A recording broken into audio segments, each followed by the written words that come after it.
We have reached the quarterfinal round of the second annual NBA in-season competition, known in 2024 as the Emirates NBA Cup. It is quarterfinal Tuesday and Wednesday in the association.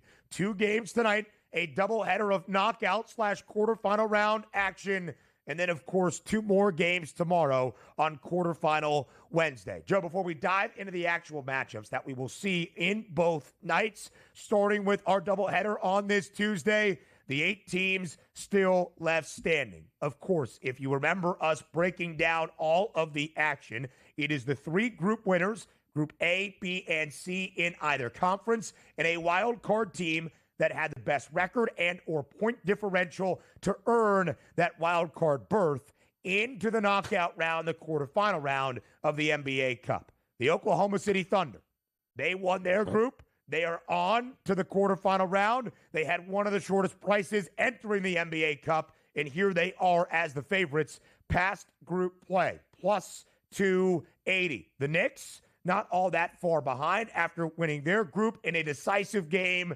just a week ago against the Orlando Magic, backed by 30 cents at plus 310.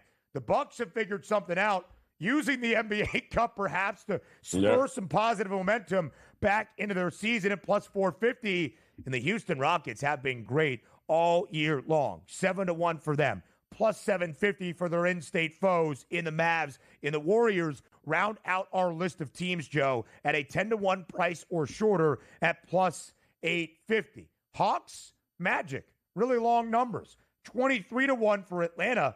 Orlando, the longest of our 8 teams, at plus 2,400. Why do you think that is the case?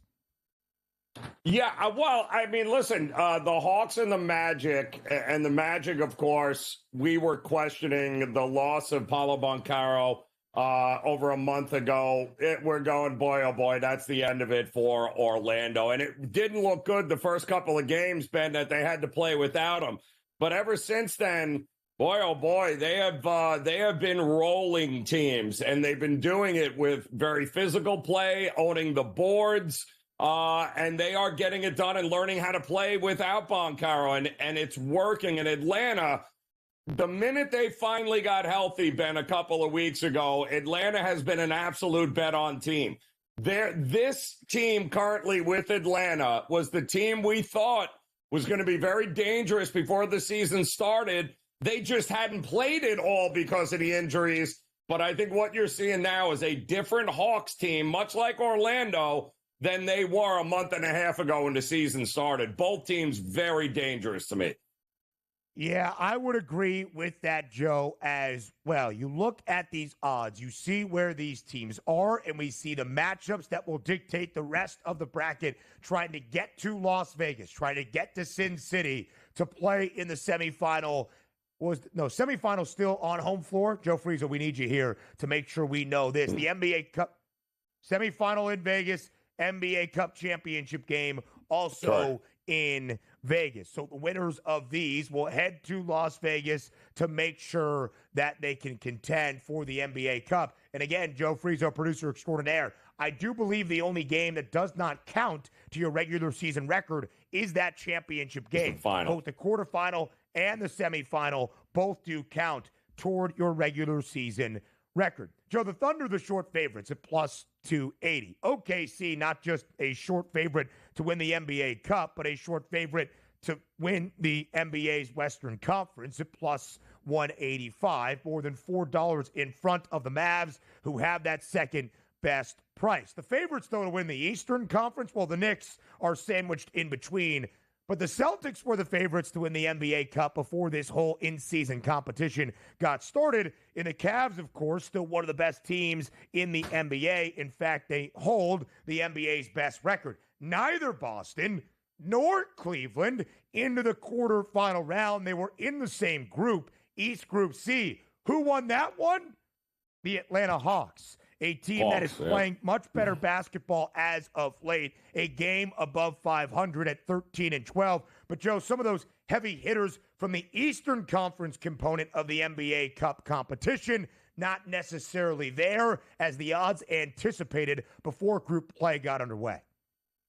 Yeah, and listen, we saw it last year, right? We watched it with Indiana, who was playing a whole lot of inspired basketball right around this time of year, Ben. Remember, running up and down the court, they're draining threes.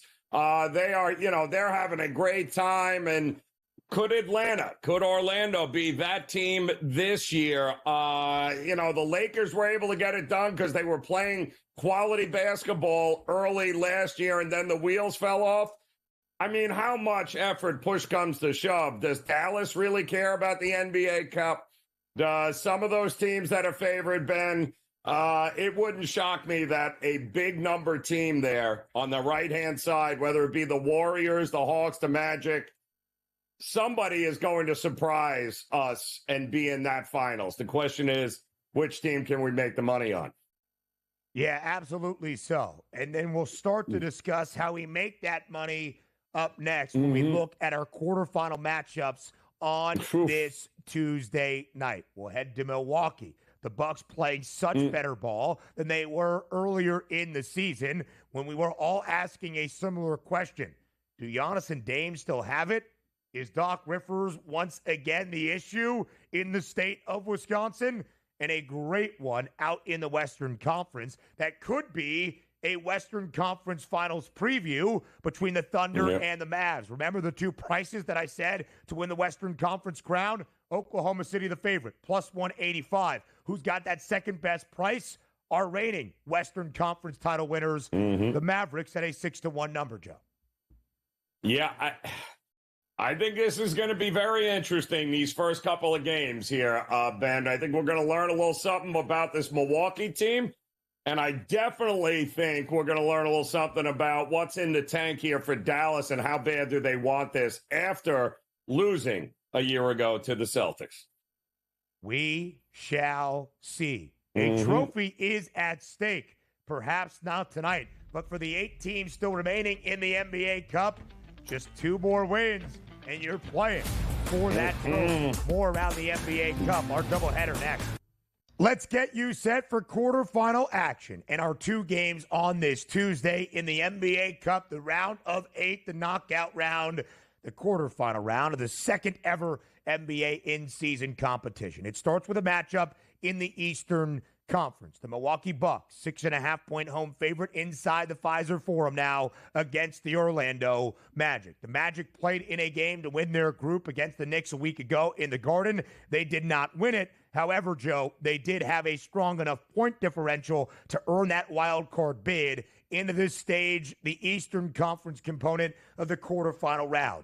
The Milwaukee Bucks, overall this season, you look at their overall record, it's not sensational. It's 12-11, but they've won 8 of their last 10 after a dismal and disappointing start to this season to use the NBA Cup as a springboard, and they're a 6.5-point favorite to advance to the semifinal round. Injuries, Joe, a huge component of this game for Orlando. What do you like tonight in Milwaukee?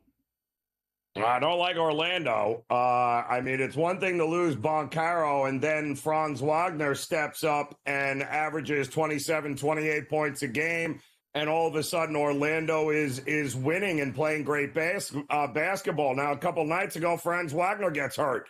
So now I got no Boncaro, I got no Wagner, I've got a Magic team that offensively is going to be very, very challenged, and I just don't see them being able to score enough against a now healthy Milwaukee Bucks team who just got back Middleton, and they are playing the best basketball that they have played thus far this season. It feels like the Bucks are cashing a ticket and heading to Vegas. Yeah, I would think so as well, Joe. Franz Wagner in picking up the slack for Paolo Banchero, who had been great to start off his 3rd year in the association, was key for the Magic to build up the point differential to reach this stage. 6.5-point spread is compelling. And the number, as you saw from the initial line, at 7.5 in favor of Milwaukee, has actually worked back slightly to the Magic. But Orlando has not been a great underdog this season, as they were a year ago. The Magic just 2-6, both straight up and against the spread as that underdog team this season. Now, the Milwaukee Bucks off to a 1-6 and 2-8 start this year have turned their season around. They have won 10 of their last 13, have the Bucks, since that 2-8 beginning. But okay, are they covering and blowing teams out as they have figured out their winning ways? Not necessarily, Joe. As a favorite this year, the Bucks just 6-10-1 ATS. And let us not forget, unlike group play action, where running up the score was vital because of the point differential, it's not really the case now. You're just trying to win the game, get to Las Vegas, play in the semifinals.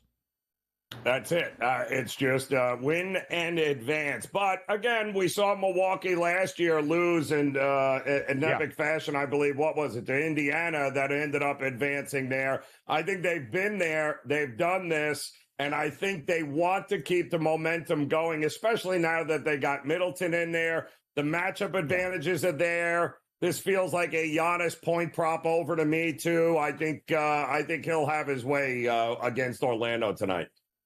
If you see the name Wagner in the lineup tonight for Orlando, it's not Franz, it's his brother Mo. So just know that and don't think we led you astray. Highest points props of the night, of course. Giannis 30.5, Dame 24 and a hook. For Orlando, it is Jalen Suggs, who now has to pick up the production even more. 20.5, 215. Compelling total. Feels a little bit light. We shall see. Joe, only a minute left in this segment, so if we want to continue more NBA Cup conversations on the other side, that feels fair as well. We have a game tonight in Oklahoma City. Thunder, 4.5-point favorite against the Dallas Mavericks. 230.5 is that over-under. Joe, you were saying that you have heard a couple of people in the Mavs locker room might be a little bit under the weather, dealing with a bug. What do you know? How does it affect your handicap? Yeah.